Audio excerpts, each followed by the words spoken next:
Welcome to the Independent Artist Podcast, sponsored by the National Association of Independent Artists. Also sponsored by Zapplication. I'm Will Armstrong, and I'm a mixed media artist. I'm Douglas Sigworth, glassblower. Join our conversations with professional working artists.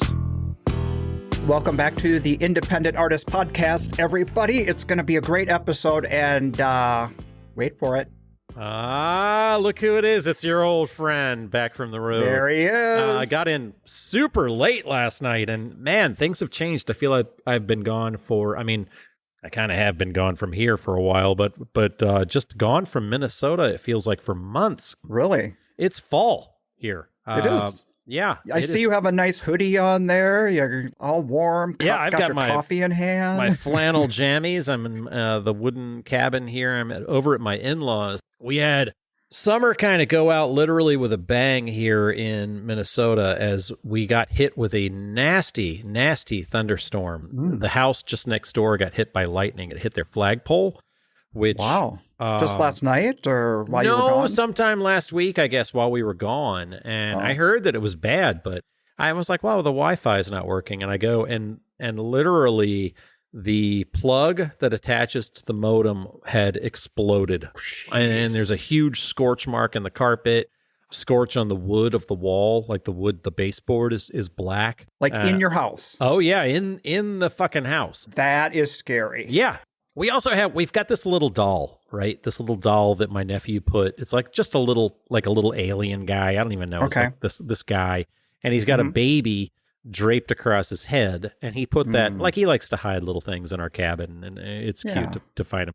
So he put that, and he's sitting there above where the sink is, where we, the kitchen sink, do dishes. So you see him looking at you if you look out the window. That guy was across the room. So the lightning that struck hit the house so hard that it blew that guy across the room and shook the wood that hard, and that's what exploded the modem. So do you feel like you're lucky you guys didn't have a house fire? Yeah, absolutely. I mean, scorched wood. Yeah, black carpet. You're not doing very good for my catastrophe syndrome here, Will. I tend to jump to like worst case scenarios, and that's pretty much a very worst case scenario. That was a close call. Well, I guess, the power from the lightning comes in through the cable line and then hits that modem, and it runs down until it hits the breaker or the little surge protector that we have that hooks everything. I plug all of that stuff into the surge protector, which you think protects it. But when it comes in from the other side, that's when it hits the actual power source, and the whole thing literally blew up. So dang. Hence, backup plan recording down the street at the neighbor's house, right? Yeah, I'm down in my I'm literally in my mother-in-law's recliner. They are out of town for a few days. They're down in the city. So cool. Thank you to Nana. This episode is going on forward. An episode which I've been taking a little heat from. Really? How come? Well, Oscar and Kyle Spears were both disappointed in me for not having a fresh episode with my shining voice. Oh, because last week you couldn't join last week with Carol. Is that where you're getting at? Yeah. Excellent job with that. We listened to that while we were on the road, by the way. So really, really great talk with Carol Griley. And thank you to your lovely wife for some good input. I mean, I texted her and asked what would be some questions from a jeweler you'd want to ask. And that helped me get some good questions that I'm sure you might have showed up with. So thank you to Susan for that one. So thanks so much. Nice. Yeah, she told me that you had reached out. That was cool. Yeah, but nice to have another jeweler on. Jewelry can be, sometimes 50% of a show, depending on the show. So it'd be boring to have 50% jewelers on the show, but I guess so. that's my 2D talking. Sorry, folks. But on the same token, they do bring a lot of good information to light, not only about their process and what's unique to them, but safety. The whole safety thing has been on everyone's mind lately with the stuff going down. So it's good to hear the kinds of things that we can modify in the way we interact with our jeweler friends to not make them targets. So yeah, it's a totally different business model. So it'll be interesting. You going to St. Louis next week or a couple weeks from now?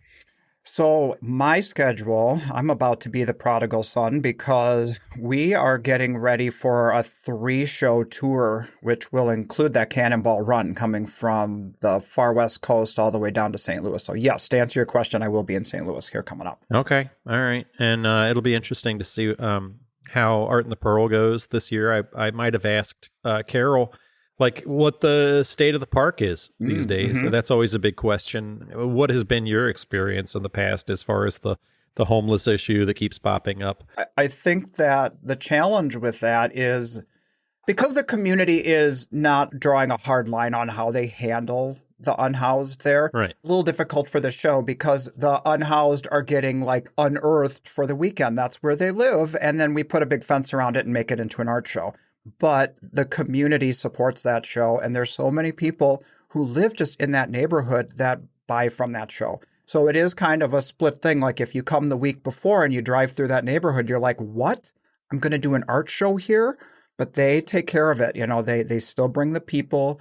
They gently herd the unhoused out of that park, and it's a beautiful show for the weekend. They do a lovely job at that show. They had a Zap conference there years ago, and I was I ever talked about that. I was the Zap in Portland. Yeah, no. I was there. Zap has and Westaff has one artist per, like, I don't know, you serve for like 2 or 3 years, and you basically you look over the budget, and they just like to have an artist kind of liaison. Cool. Oversee kind of thing so that everything's kind of transparent. Nice. I did it for a while. Audrey Heller was before me. Ben Fry did it after. I don't know who they have now or if they still do that. But okay. I don't know. It was just kind of cool. But they used to have these Zap conferences. So I got to go to that as part of their kind of thing, which was kind of just a fun honor kind of thing. So I saw that the show, and it's a beautiful place. And, you know, it's a shame to see cities go through growing pains, but it just happens, and I think they're handling it pretty well. And then the fact that you and Renee are going back, and so many of our artist friends the lineup is great. I did. I checked to see who some of my friends are going to be and who are going to be there, and it's a well supported show with really good artists. So definitely, yeah. And if people are willing, like you guys, to do that quote unquote Cannonball Run, which is the reason they call it that, is because how many? What is it? 36 hours of driving? Oh, please don't scare me off of this one, because I have looked and I've thought, okay, it's doable with Renee and I switching back and forth, but I've had to put it way in the back of my brain and just be like, okay, 3 long days of driving, we're going to be there. So that's the nuts and bolts of that one. Nah, I'm talking about it. Nah, I'm picking the scab. So you've got Monday. The show is Monday too. It's right. A Saturday, Sunday, Monday. You break down Monday night. There's no way you can drive on Monday night. So you have Tuesday, Wednesday, and Thursday. Exactly. You got 3 days to get there. Setup is Friday morning. It's not Thursday night. And so it's a Friday morning. And that brings me to another topic somebody asked about. Okay. Setup is Friday morning. How do you feel about those shows? Again, somebody asked, and I know we've talked about it a bunch of times, about those Friday morning. Right. The day of setups. Yeah, the day of. Yeah. And how early do you guys have to hit it in order to make that happen? You know, life has changed a bit just with my own physical capabilities, because I am doing the Benjamin Button thing. I'm getting younger. So that's going well. So setups have been pretty hard in the past, and they still are hard, but we can do it. I think we can do it in 5-6 hours and then go ahead and do a show where I might not want to do it. But if I know that it's a show that makes it worth it in the end, then damn, we're there. We're down for it. Well, it is an interesting thing, too, because St. Louis is one of those shows where they do not sell you a double booth. It's like Plaza, you know, the weekend after or 2 weekends after that, the big September shows. But is it if you jury in 2 mediums, can you do a double for that one, or is it really just Plaza? one? No, I think it's one dip at the well. I think you just get a 10 by 10 no matter how. And St. Louis too, though. That's the one I was asking about more. Oh yeah, I think maybe not. I don't know. We'll have to ask Sarah on our next episode when we're going to be talking to her. There you go. Awesome. Look who landed Sarah Omloff while I was out of town.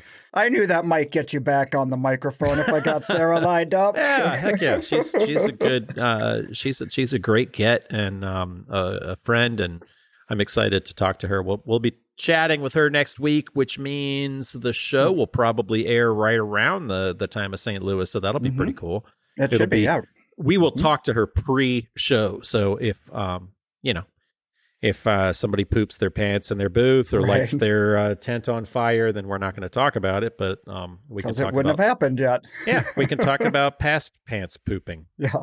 But anyway, back to the day of setup. What about you? How does that work out for you? Does it matter even for you if it's a day of setup? If it's a day of setup and I've got a double, then I am hiring a guy. I need a guy. Mm-hmm. Speaking of hiring a guy, like I've told you before about TaskRabbit, the app, and I've just hired movers, and that's worked really well for me. This is a better option if Ron Purvis is bringing along his son, Max.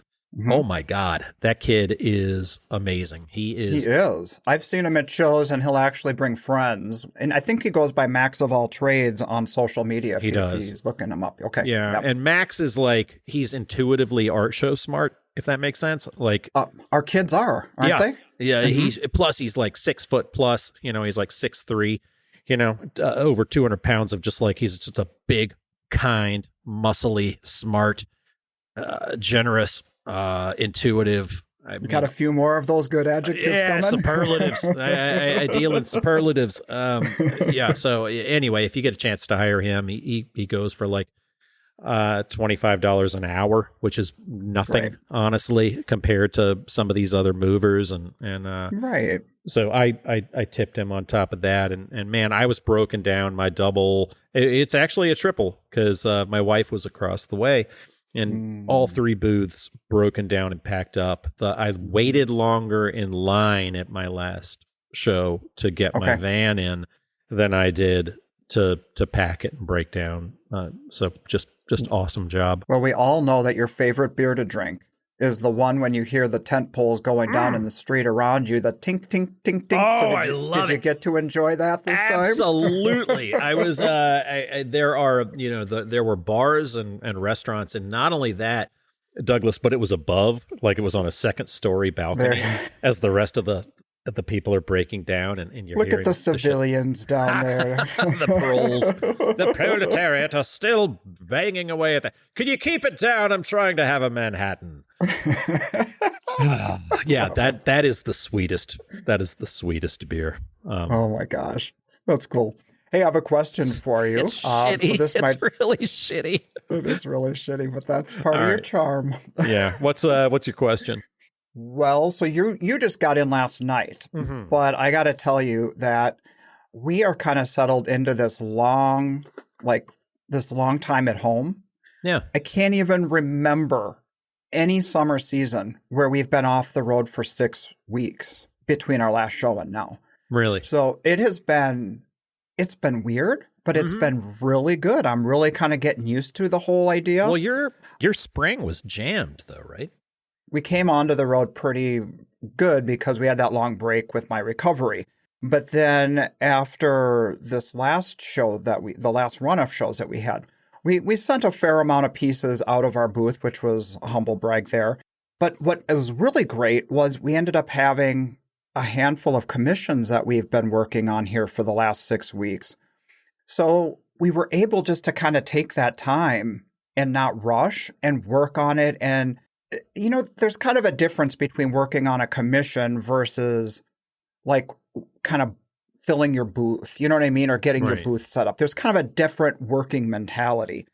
And so that kind of has come to odds now in the past week or two, because now we're shifting gears from those commissions and back into getting ready for the shows. So there's definitely like a different pace that happens when that's going on. I mean, it kind of, you talk about humble brag, and I know you did not intend to, but at the same time, it's like, if you get the early spring schedule into whatever, then you can kind of take off those hot months and not necessarily. That 6 weeks has been kind of a blessing for you guys because it was so hot. In July. But we've been blowing glass every day. I mean, we haven't been able to take any time off. We're on the full-fledged overnight schedule, which is weird to even talk about, to be up at 3 every day and in bed by 7 p.m. every night.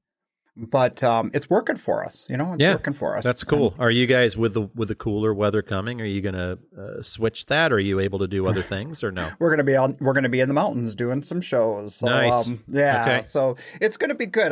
We have just about like 5 or 6 more days in the studio before we really gear up to do this long run. Right. And we get to go back to Denver and Des Moines and do some installs before we go to Bend. So we've never done that either, where we've had to kind of incorporate into a show run stops for collectors. And so that's going to be kind of a fun new thing for us too, which we haven't had to deal with much. Yeah, I'm trying to be, it's funny, like, but my kids are of the age right now. I'm like, oh, I've got a few commissions. It's in a ski resort. Maybe I can take the kids up and we can do whatever. But the reality is too, it's like life is going to start getting in the way. I've got 2 in high school now. My youngest is a freshman. My oldest is a junior. So, yeah, 2 kids in high school. One of them's driving. Ada just got her driver's license like the day before high school started.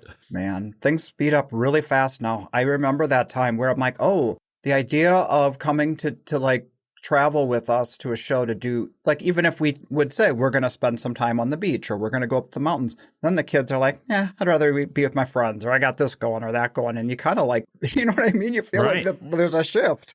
Well, yeah, there are volleyball tournaments and track meets and, this and that. So, yeah. My oldest does cool stuff, though. Like there's a huge meteor shower going on, and we're lucky enough to live in an area where you can see it, and she's like, my friends and I, we're going to hike up to the top of the ski hill and watch the meteor shower.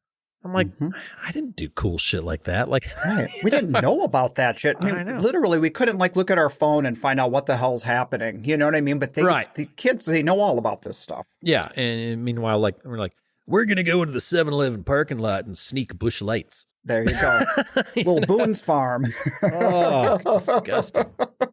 So, yeah, I have a little stroke of genius. And art collectors around the world are going to be hearing this excuse from their artists. But my wife and I both have the same issue. It's like I like to keep attached to my clientele, right? I want to tell them, send newsletters out. I want to send show announcements out. But the problem is I have these commissions that are past due that I'm going out to this show. I'm doing a 3-show run. And then you come start see me. Yeah, come see me like, there. Well, I guess my piece isn't going to be done in the next 3 weeks. It's supposed to be, you have these clients.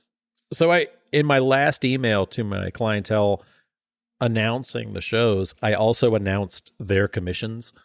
Oh, I see. So I was like, hey, because I've got this incredible opportunity this guy, he's a huge Tom Petty fan, worked for Tom Petty and the Heartbreakers, did promotions. Yeah. I'm doing this big piece, which is like incredible. I just can't wait. But I also don't want to fuck it up. So I've been taking my time with it too. I just don't want to rush it through. I want to enjoy and kind of savor. Yeah. So I'm working on this piece, and he's been incredibly patient. It was probably, I should have delivered it in South Lake, but... so time-wise, you're saying it's they really... should have been done in April, and here we are in August, and he's been totally cool about it, but at the same time, I'm like, okay, time to really crank it up. But anyway, I sent my email out and be like, hey, I'm getting pulled away from my studio to go do a great couple of run of shows. I can't wait to share these commissions with you when I'm done. And I explained the Tom Petty piece. I actually have two Tom Petty themed pieces that I'm doing. Cool. One is for another artist, which is so cool. So shout out to Derek Christensen, who commissioned me to do this. It's like Tom Petty's career in Chicago is kind of the theme of the piece, which is going to be awesome. So anyway, announce the things you're working on. And both of those clients reached out to me and were like, oh my God, you are thinking about me. This is special to you, and it is. Well, that's a good way to insert the fact that it's an important thing to you. It's getting a place of prominence and still announce the show. You know what I mean? So then you get the dual. So I'm letting them know at the same time I'm letting, everybody else know about the show too. And it's like, look, I do care about these pieces. And those 3 things have taken me a little bit. I've got another one too, which is like, based on the song lyrics of my favorite song. So I'm like, these three are taking me a little bit longer because I want to make sure that I do them right. But sharing that, I think it also opens up potential for other collectors to go along with a similar idea. Like, you know what I mean, with other commissions. Like, it might not be Tom Petty related, but it could be a different artist or something like that. Totally. I think that was a stroke of genius. I totally think so, because I had another client reach out and be like, oh my God, I can't wait to see that piece. And have you ever considered doing other song lyrics or incorporating those? And it's like, that's kind of a direction I've been going in my work, is to take these moments that like songs get stuck in our heads as being the same as the way it must have been when the artist created it in the first place.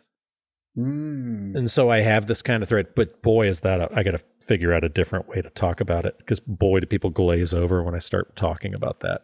Oh, They're really? like, oh, it's the elevator door pitch when you tell people, and it's like, I get like, it's the moment that the songwriter is said at the same, and then the door is shut. And all of a sudden the glaze. And you're like, yeah, you got. It's kind of like when I'm talking to you and I'm describing glass blowing, and I bring up the word glory hole, and you're like, yeah, all right. You said glory hole. Sigworth. Boring.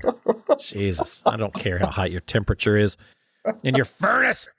Let's move on. Nobody cares. If he says installation one more time, I'm going to just... Or social. I don't even like social anymore. I don't like to hear. I don't care what people are doing anymore. No. Have you noticed? Well, I do have something to say about that. Thank you for the lead-in. Before one of my shows recently, this is new. This is kind of an interesting thing. I threw a bunch of money at a Meta ad for one of the installations that we did recently.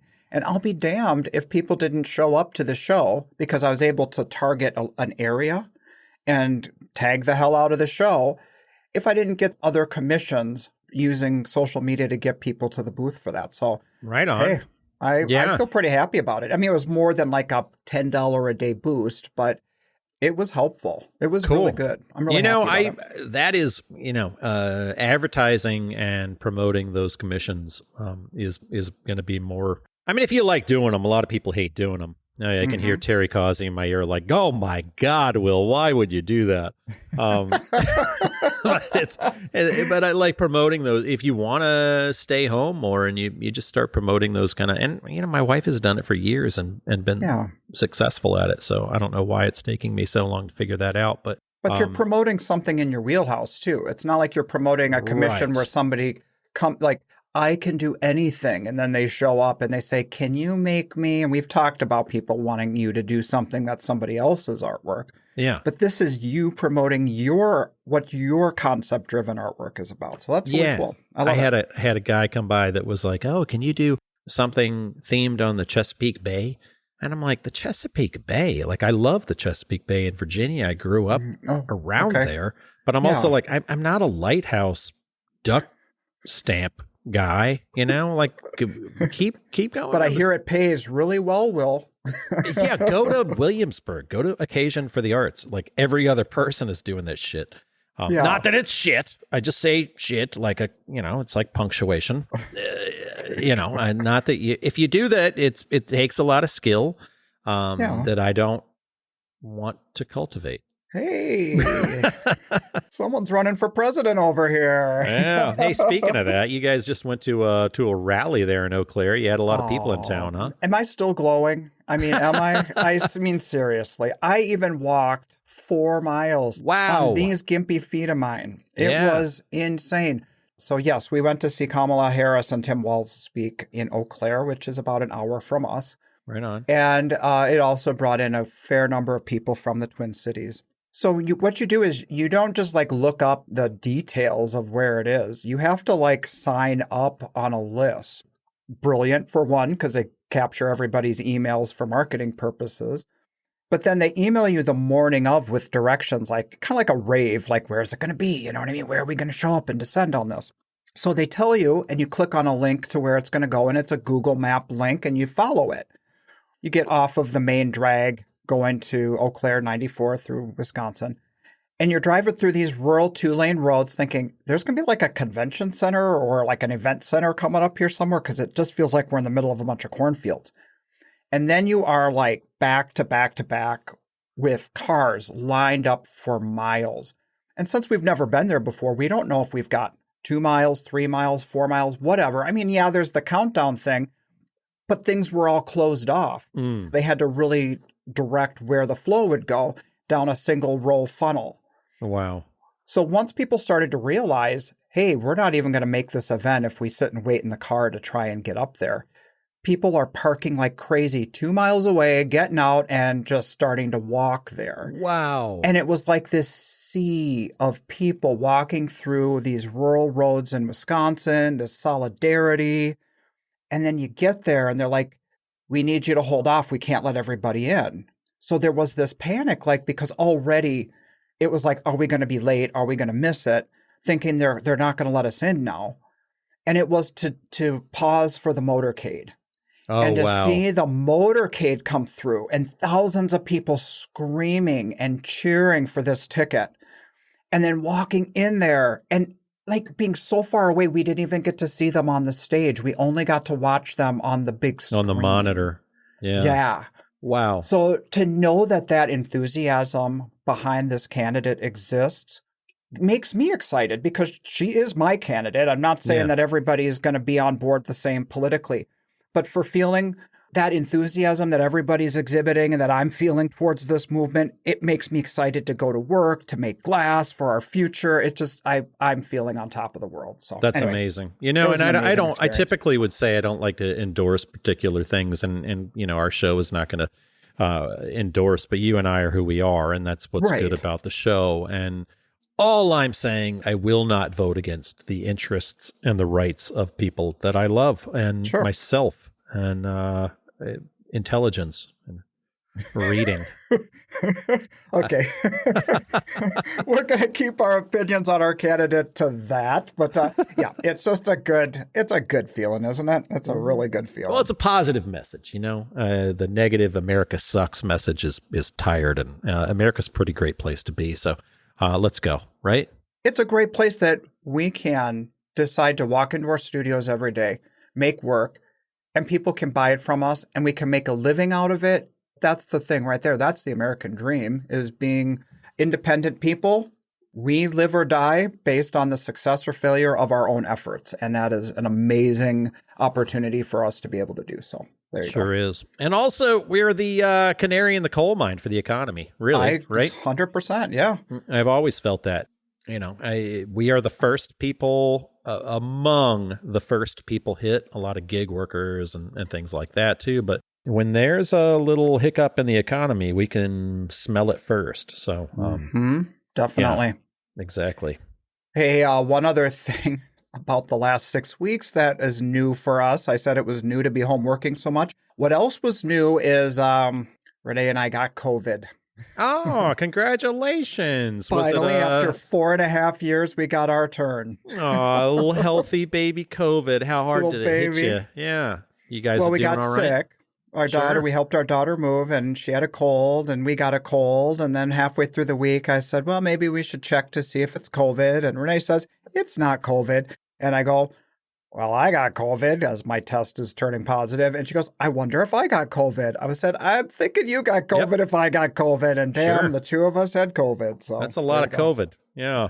That's I don't know, man. It hit me. I've had it a couple times, and I've been traveling a lot, and you know, I'm a little bit of a germaphobe. Everybody that knows me well is kind of laughing because I just don't like. I've been known to hold my breath in the truck stop men's room all the way through. I'm like, here we go. And just to go in. You got the bleach wipes on the in the hotel room, wiping down the remotes and that door knobs and everything. Nah, not that bad. No, just shy of it. No, just more of it's more of I'm a contemptuous germaphobe. Like I see the germs and I'm like, I resent you for that. I don't know if I believe necessarily, but I'm not going to do anything about it. I'm just going to judge you. Oh, you're going to make me sick. I'm like that motherfucker that just came to my booth coughing. this boogery nosed kid. I'm like, is it really worth it to get sick? I'm like, sometimes it is. I'm like, well, making money, huff those germs. Well, speaking of that, so in addition to getting COVID, and in addition to like not being equipped to do a follow-up show after our last show, right, we found ourselves in a position where we had to cancel a show. Attaboy. And it was, probably a 10-day lead time, but even still, that is pretty much right up to the wire when it comes to shows for trying to. So Right. I didn't broach the topic of, can we get a refund or whatever, because it's just right up there. But you know what? It kind of renewed in me this whole conversation of, if you do cancel in a certain amount of lead time and a show is able to resell your booth spot, shouldn't they give you your money back or a portion of your money back? Don't you think? I mean, I get it. Looking at the show's point, they've already advertised you. They've already put you in in their program. They've already given you all of this stuff, and that part is on you. So I get it. And then they are deep in the throes of the show at that point. They're like, look, we're already doing the bookkeeping. We're doing this stuff, and I'm already on the street. I've got these people. I'm dealing with volunteers and food vendors and all this stuff. At that point, you're in the window of maybe they don't have time. Right. Well, obviously the 10-day is out. But For let's sure. say we're talking like 60 days out. I think there should be some kind of a clearer guideline that kind of can float through all shows where it becomes more standardized, where the booth refunds should be a little more lax. What it feels like to me is, and this may be totally off base and be me, but it kind of feels like, oh, you pain in the ass artists, you just don't want to come to work today. You know what I mean? Or you are flaky in your decisions to commit to a show, when it might have to do with injury. It might have to do with illness or selling out or whatever. We don't just decide to flake out on a show because we don't feel like going. It's like, it's no, I'm with you. I'm on the artist side. I don't mean to be the devil's advocate, but I do think that, if you don't make it past a certain limit, but at the same time, here's the big deal for me. If you're not going to give somebody their money back, right? Then it doesn't give anybody the motivation to let you know. Right. Then they'd be like, well, maybe I will end up going. And then they like last minute with not giving notice, or you just have an empty booth spot. Right. And that looks terrible. Looks awful for the show. It looks like they don't have enough people, when really what you've done is put a screw job on the show and on your neighbor, your friend who is waiting. Like, this might be one of my biggest shows of the year, and I'm sitting there on the wait list, and you don't call and let the show know, and you've just cost me a huge amount of money. You just cost me my mortgage payment. You just made me have an argument with my wife. So if you cancel, and you've got to cancel, I always say just step up, write them a nice note, and go through. We've all canceled shows, but you're doing your neighbor a favor, even if you're not getting that cash back. So another point to that, I was wondering what you think, is how do you go about canceling? How do you do it? Because some people have expressed, well, I don't want there to be blowback on me if I really am not equipped to do the show and I have to cancel. They don't want to feel like they are on a naughty list or a blacklist because they've canceled a show or upset a show. Anyway, your thoughts on any of that? Always the director, directly to the director, if you have their email, and tell the truth. It's a business, so and nobody's going to be like, how dare they? I do remember talking to a director where, like, post-COVID, where people were canceling their June show, and they're like, what the hell? You've had an entire year to stock up artwork, and you're sold out? And you just canceled my show? How were you not ready? But at the same time, it's like, look, sometimes lightning strikes and you get an amazing couple of run and you have to cancel. It's like, that's just the way it is. So I put it right on Front Street. I'm like, look, here's me. This is what happened. I can't do this. My kid is in the finals at blah, blah, blah, that I didn't expect them to do this well. I have to miss it. I have to do this. I sold out. I blew my Achilles. Ulcerated booger. I don't know what the hell. Just tell the truth. Let them know. Don't be gross. That was gross, actually.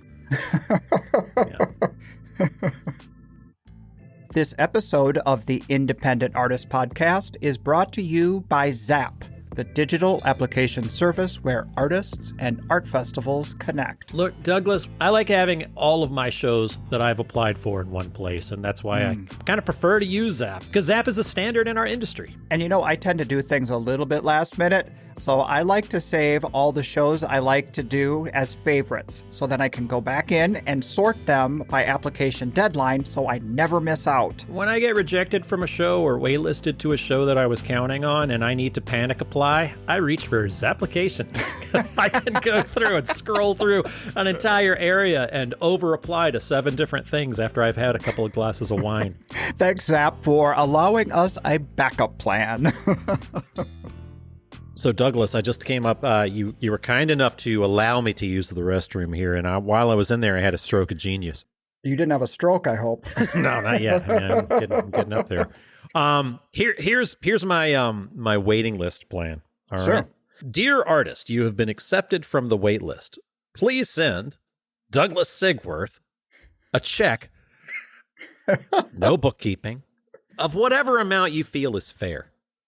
To hold your spot on the wait list? No. Say I cancel a show, right? Yeah. And then you're sitting there on the wait list. You get my spot. And then the show says, Dear Douglas Sigworth, you have received Will Armstrong's bass booth A32 at so-and-so show. Please send them a check for whatever you feel the booth is worth. There you go. So then we also have the pressure of not wanting to short our friends. There's double dip at the well. It's like a subletting, right? And then you get somebody who doesn't like you and they're like, the booth is worth $5 to me, a-hole. Have a good time. I'm going to crush it at this show. Thanks for canceling. Thanks so much. Appreciate it. So at that point, after the show, it's up to the artist's discretion on how much they pay the other person back. That's going to be the new NAIA approved. It absolutely is not. You know how many people are going to adopt that? No one. Zero. It's going. I'm like, hey, that was a really good idea, you guys. We should do that. Oh, he's so cute. That's so adorable. Aw. Hey, coming back to politics, I am just so grateful that we are going to have a vice president on the ticket who sounds like me. Isn't that great? Yeah, just like a normal guy. Tim Walz. The way he talks is very where I'm from, is all I have to say. Yeah. That's funny because I thought I saw Shapiro talk and I was like, man, this guy doesn't look like Douglas, but he looks like a young Sigworth. Like he's got a Sigworthian look to his face, the way his jaw was cut. And I was like, man, I'm going to put a little poof on his chin and see if he looks as Sigworthian as I think he does. How did that work out? No, I don't have time for that nonsense. I can barely do my own show. Okay, so here, something I wanted to switch to here is we got a letter. And this is from listener Kate Fitzpatrick, who has been on the road now doing shows for a couple of years, and she's been listening to the show, and it's been giving her some good guidance. Thank you, Kate. Appreciate you listening. Yeah, definitely. All right, so here is her message that she's asking. Hey guys, love your show. It's been invaluable to me. Aww. I'm into now my second full year of traveling shows, and you've been a great source of info and entertainment. One of the topics I'd love to hear you guys talk about is how you keep the pressure at a minimum. We never talk about being successful, and that added pressure to make more work to keep up with inventory without sacrificing our ability to create great work. While I'm fairly good at working under pressure because I used to work full-time with the U.S. team in show jumping, horse sport at the Olympic level, I'd love to hear others talk about how to minimize it and not let the pressure interfere with the creative flow and process. It's a funny question. It's a similar one. My sister-in-law was the merging artist at Cherry Creek, and she was talking to us on the way to dinner, and she was like, God, I just wish, she's like, I feel so bad. There were so many things I wanted to do. And we both kind of laughed. We're like, every single person on the street left shit on the easel or the bench or, as powdered glass or whatever the fuck you do. I don't know. Thank you, Will. Yep. Enjoy yourself over there. All right. I'm having a good time. Okay. But every single person, like, look at every single one of these tents. Like, think about the amazing show that would just exist if everybody like That's didn't why even COVID. That's why COVID was amazing after we got out of hiding, because we had all the work we wanted to do for a great run of shows. No, but I mean, like, just if you had just had the stuff that was Mm-hmm. on the easel, that was on the bench, that was et cetera, like without all of the back stock, that if that stuff had gotten finished, like everybody always has these grand ideas of what they can finish. And Mm-hmm. maybe like my wife says, it's like a form of optimism. That like I'm optimistic, like, oh, I've got this. I started a piece 2 days before I left for my last show, and it's still sitting on the easel, but it definitely sold. It's a dynamite piece, but there's no way I can't do it. I've never done a piece in 2 days. It's why would I start it thinking I can finish it? I'm like, oh, I'm going to work late hours. I'm like, well, so I don't know. I add that pressure, but generally what I try to do is work the hours that I'm comfortable working, and then pull a plug on it and think that the next person is going to buy it, like I'll finish it for the next show. I'll have it for the next time. So I do try to keep fairly human things, but I know everybody adds that pressure. Is that even answering? It definitely answers an aspect that I wasn't considering, because it makes me think of the conversation with Carol, where she said, she would just keep working until, since her recovery, she's been saying to herself, you've worked long enough today. It's time to be done for the day. You know what I mean? But we can really get into our thing and we're like, I just want to finish this. I want to get this ready. I want to keep going. And we will burn the candle at both ends because we just want it all to be at the show. We want to get it all done. Yeah. Is that the portion of last week's show where you called yourself Mr.? Hey, Mr. Perhaps. It sounds like something I'd say. Though. It does. You're like, hey, mister, you haven't taken a break in 3 hours. My wife and I was like, you know what? I bet he does. I bet he calls himself Mister in the middle of the studio day. I actually It was pretty endearing. I was just kidding. I'm busting your chops, but it was like, I did laugh. It's a Minnesota thing for sure. But anyways, I agree with that aspect of pressure. And then also, like, for me, what I've been working on with that is like, I add so much weight to everything. Like, let's say if we use the example that you're saying, wanting to finish that piece, it's like I act like if that piece isn't at the show, then we're somehow not going to have a good show.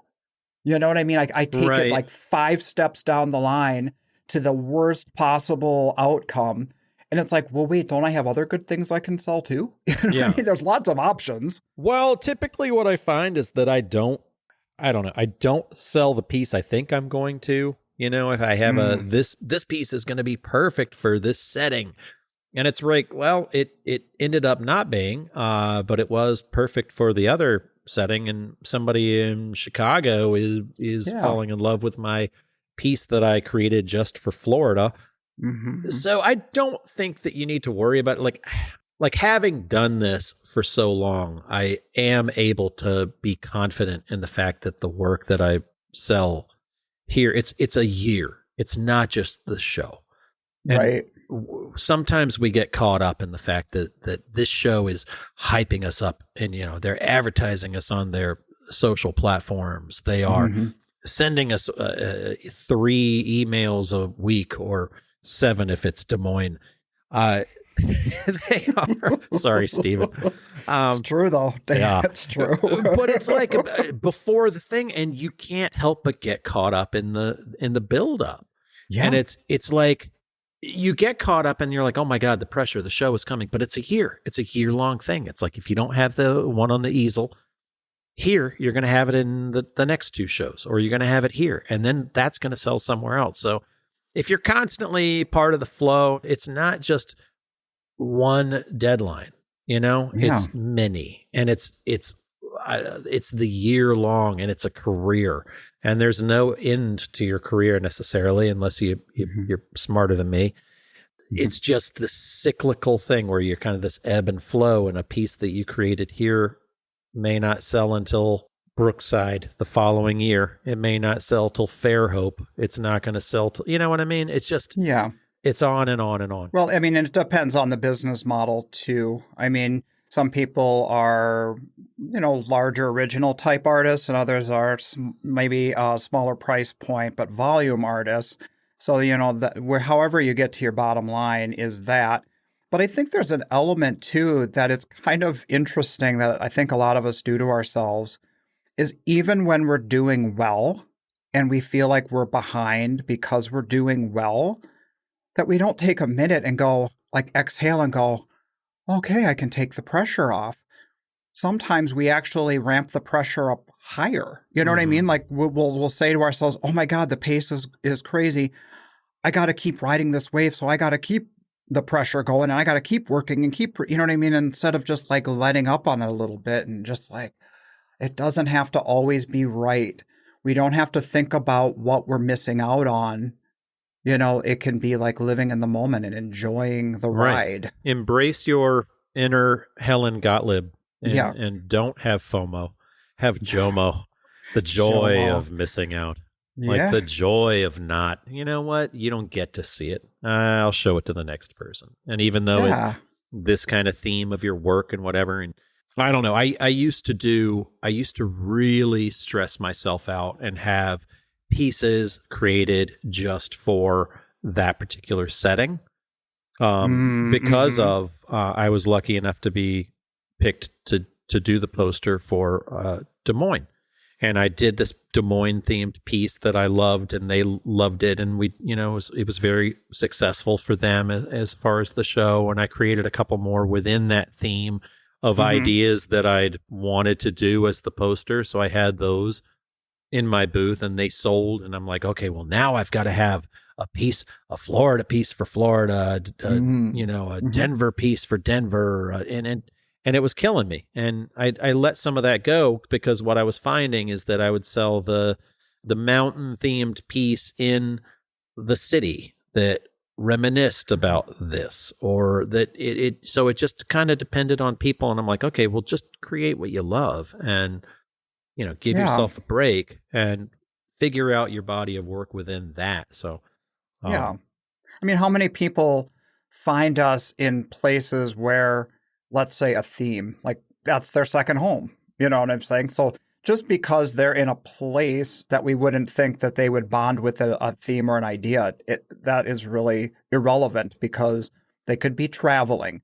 It could be somebody who just loves mountains and they don't live in the mountains, so they want to have it in the city. You know what I'm saying? That whatever your concept is, allow people to meet you there at that place, wherever it's going to be shown. Yeah, your hand-blown glass themes that you think are going to work in your Florida settings may be better in Wisconsin. Honestly, we don't even focus on that anymore. No. Like, we really just go with color palettes and things that inspire us. Right. It does not matter. You'll make yourself freaking crazy. Totally. I mean, where your body of work sells, and typically that's what I do these days is like, well, I create what I love and I'll show it in the places that love me, It's better. One thing else about the pressure that I wanted to share that I'm enjoying is if you would have said to me like 5 years ago that we're going to cut our shows down to like 9 a year off of doing 20 something a year, I'd have been like, you're crazy. There's no way we can support ourselves like that. I hear a lot of artists saying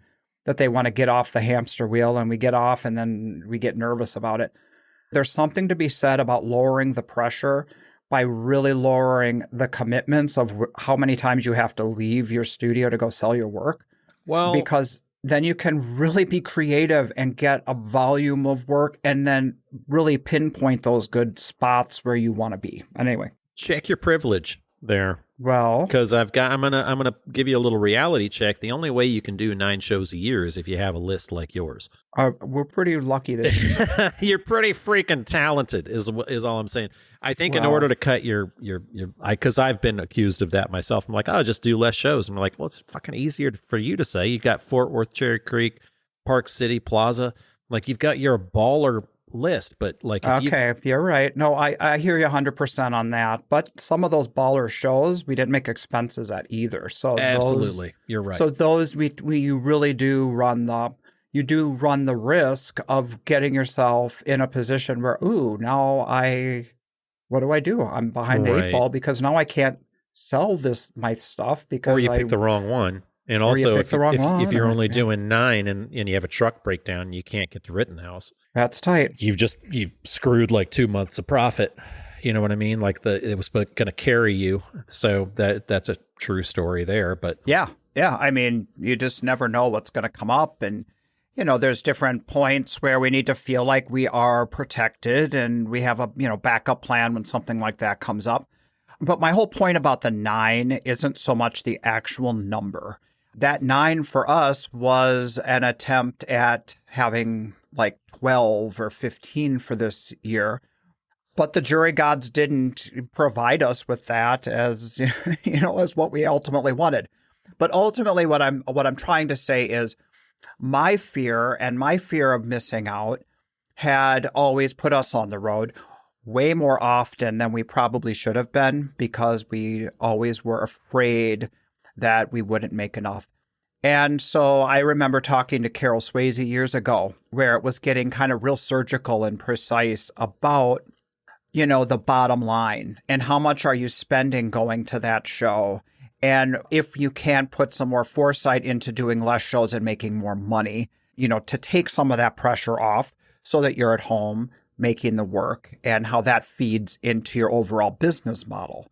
But then you have curveballs, the economy, the buying energy, elections, all of that stuff. yeah, it's tricky. I personally feel like the economy, people are a little tentative for me right now. And so I was looking at how many people are buying, like my big kind of traditional shows were not carrying me to the next one. So I doubled up on my fall. So my fall is jammed. Okay. All the way through the end of the year. So instead of taking a break like I typically would after September, I'm looking at doing October and November shows too, just in case things don't play the way that I want them to politically, and there's some unrest or whatever in the economy. So for sure. I mean, it's hard to know where people's heads are at leading up to an election like that. It's like buying something that might be the last thing on their minds until they know the decision. So sometimes those years are a little strange. I typically do find for certain people. Yeah. For regular people, not the 1% that don't care what happens, that are protected. Right. Douglas, it has been really good to see your face and hear your voice here. I know I've seen you out on the road. Listeners, if you've been missing your curmudgeon, then I appreciate you having me back. It's been a good talk. We talked about a lot of things and a lot of things good that stuff we could dig down deeper into. So lot more room to. I don't think we're done. Not done just quite yet. No. I think in 2 weeks we might have another one coming up here. What do you think? Sounds good to me, Douglas. I'll see you in a few days. I hope you have a great weekend. Listeners out there, we appreciate you being patient with us as we create some hopefully entertaining content for you. And a big thank you to Kate Fitzpatrick for writing in this week with a good question. It made for a good conversation piece that we haven't talked about. And anyone else out there who wants to join in and hear what we have to say about a question that you have, feel free to email us at independentartistpodcast@gmail.com. All right, guys, see you next time, and we thank you for listening. Bye-bye. This podcast is brought to you by the National Association of Independent Artists. The website is naiaartists.org. Also sponsored by Zapplication. That's zapplication.org. And while you're at it, find us on social media and engage in these conversations. Be sure to subscribe to this podcast to be notified when we release new episodes. Oh, and if you like the show, we'd love it if you would give us your 5-star rating and offer up your most creative review on your podcast streaming service. See you next time.